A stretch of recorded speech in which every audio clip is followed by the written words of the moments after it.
Tumekuwa tukifuatilia meli kadhaa ambazo zinaonekana kupita kwenye mlango wa bahari wa Hormuz leo.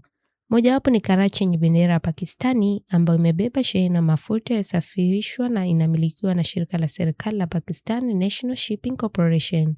Tukiangalia data ufuatiliaji wa trafiki ya baharini, tunaweza kuiona iliingia katika eneo la kiuchumi pekee la Iran yani EEZ, ikisafiri kati ya visiwa vya Kashmir na Larak na karibu na pwani ya Irani ilipoelekea kusini. Tulimuuliza nahodha wa zamani wa jeshi la wanamaji wa Marekani Bradley Martin kwa nini huenda meli hiyo imechukua njia ndefu na isiyo ya kawaida katika eneo hilo.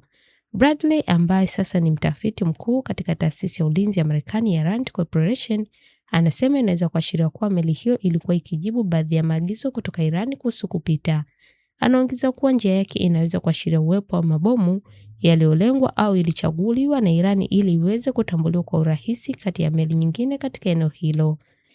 Jonathan Scroden, mwanasayansi wa utafiti wa kanuni katika kituo chenye makao yake nchini Marekani cha uchambuzi wa wanamaji, na kubali njia meli inaweza kuonyesha kuwa kuna ambapo yaliyotengwa katika eneo hilo au kwamba Irani ilichagua kuchukua hatua hiyo kwa sababu inataka kuonyesha kwamba kuna mabomu yaliyotegwa katika njia hiyo.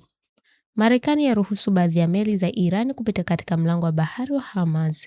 Mapema leo waziri wa hazina Scott Bessent alisema kwenye CNBS kwamba Marekani inaziruhusu baadhi ya meli za mafuta za Irani kupita kwenye mlango wa bahari wa Hormuz. Meli za Irani zimekuwa zikitoka tayari na tumeruhusu hilo lifanyike ili kusambaza dunia nzima. Tumeona meli za India zikitoka, sasa tunaamini baadhi ya meli za China zimetoka. Takriban 20% ya mafuta duniani hupitia mkondo huo wa bahari.